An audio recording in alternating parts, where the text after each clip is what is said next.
about itself?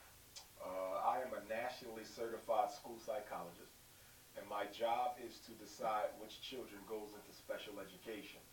School psychology is a certain type of psychology. When most people think of psychology, they think of clinical psychology, which we'll probably talk about a little bit as we go into the ADHD and the psychotropic drug movement against black boys.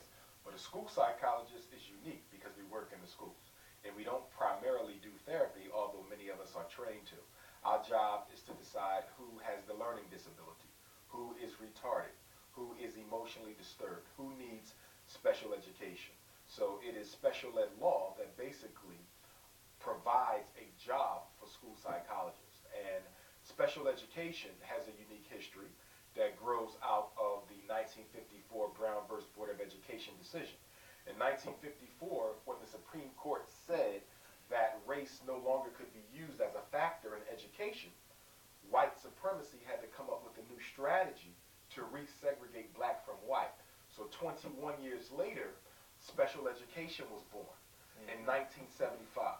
There was no special education in America, not on a federal level, until 1975. And it is not by coincidence that special education comes right after the Civil Rights Act, when forced integration of schools was supported by the federal government or forced by the federal government. So special ed became necessary. So we could no longer keep black kids from white kids because they were black. We would now just say that they have a learning disability. Wow. You know, I noticed when I was in school, in high school in Michigan, I noticed that most of the people or the children that were in special ed was boys, Yes. males. Yes. Now, what's going on there? Is there a connection there? Oh, without a doubt. Whenever you want to miseducate a population, special education becomes the direct route.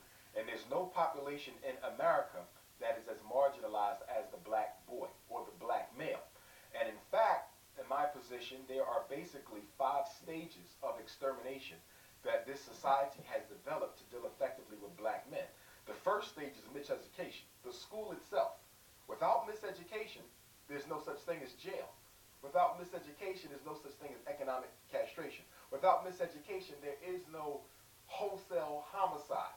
Okay, miseducation is essential in order for oppression to really deal with the black male problem that they have here in America.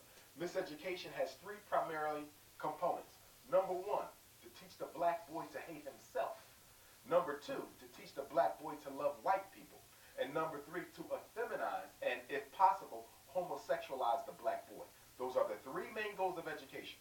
Teaching of self-hate, teaching of white love, and to effeminize or homosexualize the black male, which means to break his spirit. And one of the reasons why so many of our boys drop out of school is because the way they are treated. I always say there's no such thing as a black male dropout rate. There's only a black male push-out rate. Our boys are pushed out of school by the treatment they get from a predominant female teacher base and a predominantly white female teacher base. You have to understand, public education is the coming together of middle-class white women and poor black boys. Middle-class white women and poor black boys. 2 populations that this society, for most of its history, have tried to keep